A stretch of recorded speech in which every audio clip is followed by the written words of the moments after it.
Mais où sont donc passés Leslie Hurlbeck, 20 ans, et Kevin Trompa, 22 ans, disparus depuis le 25 novembre 2022 ? Si la piste criminelle semble être de plus en plus privilégiée, le père du jeune homme a confirmé les doutes des enquêteurs en livrant la dernière conversation qu'il aurait eue avec son fils, quelques heures avant le présumé drame. Interviewé par les journalistes de 7 à 8 le 15 janvier 2022, le papa de Kevin, homme actuellement incarcéré d'une quarantaine d'années évoluant dans les milieux gitans, a confié avoir reçu un appel de son fils qui semblait extrêmement inquiet dans la soirée de 25 novembre 2022. Il m'a dit: papa, j'ai eu peur. Je ne sais pas ce que c'est que ces mecs-là, a-t-il déclaré pour 7 à 8. Complètement paniqué, Kevin aurait expliqué à son père avoir vu une voiture blanche qui a ralenti devant lui avec 5 têtes de tueurs. Selon le papa de Kevin Trompa, son fils n'aurait d'ailleurs jamais eu peur comme ça.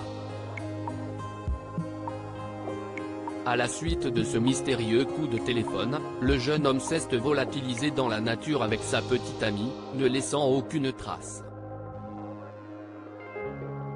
CIST des jeunes sans problème. Pour rappel, de nombreux éléments inquiétants semblent indiquer qu'il ne s'agit en aucun cas d'une fugue mais bien d'une mauvaise rencontre pour le couple. On ne voit pas ce qui a pu se passer. Il n'avait pas d'ennemis. CIST des jeunes sans problème, avait assuré une proche à l'AFP. L'un des amis de Kevin, Théo Bueno, jugeait de son côté pas possible qu'il soit parti du jour au lendemain, sans prendre ses 2 chiens, sans prendre son camion, enfin sans laisser de nouvelles à personne.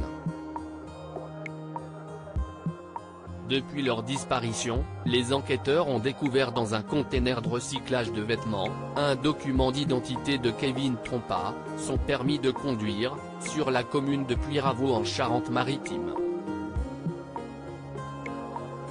Les 2 véhicules des disparus ont été retrouvés à 2 endroits différents, l'utilitaire de la jeune femme, auto-entrepreneuse en peinture dans le bâtiment, sur les lieux après et le van aménagé de son ami à Coulon, Deux-Sèvres. Pour rappel, Kevin disposait de 10 000 € en liquide le jour de sa présumée disparition, une somme destinée à acheter une nouvelle voiture. Auto-entrepreneuse en peinture dans le bâtiment, Leslie Hurlbeck avait des chantiers en cours. Un temps vendeur de fruits et légumes à Niort, Kevin Trompa cherchait à monter une entreprise de vente d'articles de pêche, sa grande passion.